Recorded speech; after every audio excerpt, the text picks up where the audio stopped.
damel basa Jawa halus kurang saged terang-terangan ya.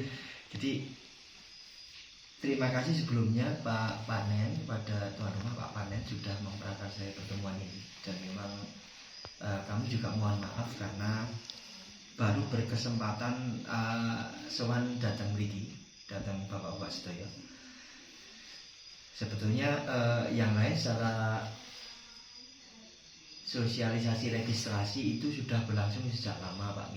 Jadi sejak mungkin November awal itu sudah berlangsung sosialisasi, dan mungkin di daerah sini diwakili oleh Pak Panen karena notabene yang terikat dengan kami, dengan perusahaan itu adalah supplier, dan kebetulan di daerah sini adalah Pak Panen, sehingga yang selalu kita undang ke perusahaan, yang kita ajak untuk sosialisasi di mana-mana juga Pak Panen itu sendiri. Itu yang pertama. Yang kedua mengenai registrasi lahan pertanian sendiri. Jadi memang sudah ada kesepakatan antara pemerintah Indonesia dan pemerintah Cina itu menerapkan sistem registrasi kepada lahan, dan registrasi itu juga bukan hanya di sebatas lahan saja, lahan pertanian juga di perusahaan kami juga diregistrasi. Dan kenapa lahan menjadi wajib diregistrasi? Karena perusahaan diberikan aturan oleh pemerintah sendiri, karena pemerintah yang sudah berkomunikasi dengan pihak Cina dan menerapkan aturan bahwa perusahaan hanya boleh melakukan pembelian raw material atau orang itu sendiri pada lahan yang sudah terregistrasi. Jadi pentingnya registrasi bagi petani yang memang sangat mutlak ya.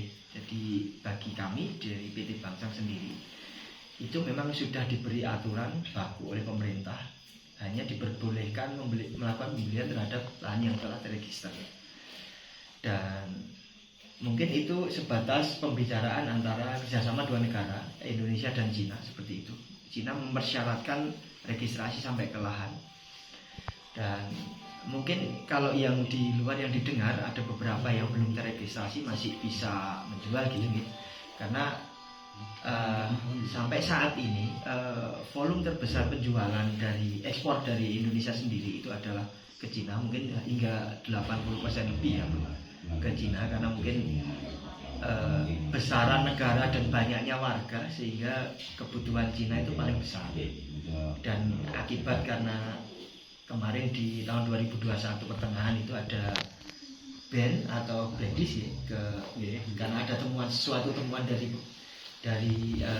negara Indonesia eksportir itu, sehingga mengakibatkan di ban itu tadi, di blacklist itu tadi.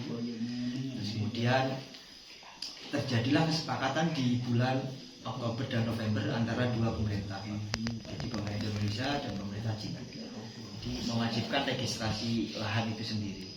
Jadi registrasi lahan ini adalah suatu kewajiban, dan memang kami nanti dari perusahaan hanya boleh melakukan pembelian terhadap lahan yang terregister itu tadi.